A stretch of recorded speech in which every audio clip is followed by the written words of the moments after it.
My sme pôvodne chceli zatepliť a vymeniť kotol, že aj na to by sme usporili. Sestra už mala kondenzačný, tak som videla tam tú úsporu. No, my sme vlastne tieto dve veci Nebol chceli. kondenzačný, to len bol klasický kotol. Sme sa s manželom tak rozprávali, že veď vlastne keď sa urobí fasáda, už nikto nebude chcieť to zase kaziť o pár rokov, že vymeňme aj okna, aj pokoj. Ako bolo to naviac peniaze, tak sme sa nad tým zamýšľali, že čo teda ísť do toho, neísť do toho.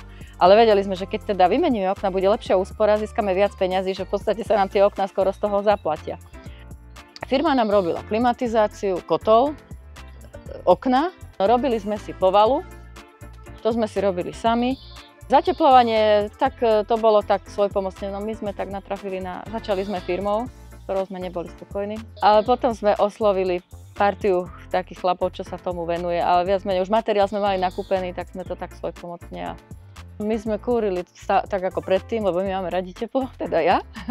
Kúrili sme, mali sme teplúčko a tá faktúra bola 890, 900 eur, nejak 1100 eur nám vracajú preplatok, čo sme milo prekvapení. Akože úžasná úspora. Určite sa nám to oplatilo, už len z hľadiska tých úspory tých energií. Boli 4 opatrenia a nakoniec ich bolo 6 a vďaka týmto 6 opatreniam získali sme úsporu, myslím, 73% a vďaka tomu sme získali 19 000 dotáciu. Určite sa to oplatilo, odporúčam všetkým, ktorí sa ešte chcú zapojiť, ak budú mať možnosť. Zateplovali sme strechu, zateplovali sme fasádu, sokel, vlastne na komplet všetko a my sme v otvorové konštrukcie vymenili len vchodové dvere, lebo tie boli plechové a už boli také škaredé, takže tam sme len na dverách robili zmenu. Nás tu viacej, ktorí sa zapojili a tiež boli úspešní, ale zatiaľ, čo máme informácie, tak nie všetci boli na plnej sume ako my. A my dve sestry, ešte rovnako my musíme všetko rovnako. Všetko rovnaké, hej. Nám klimatizáciu rovnaká firma robila, tieniacu techniku, zateplovala nám tá istá partia, my sme také dve hrozná.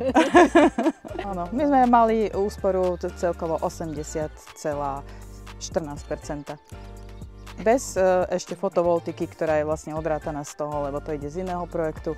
Nám prišla plná suma 19 000, čo som teda od začiatku pevne verila, že to aj bude, že sa dostaneme na tú plnú hodnotu.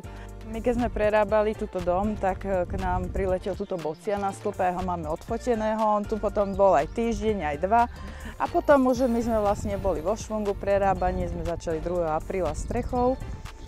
A v júni sme sa dozvedeli, že ten bocian tu nie je len tak.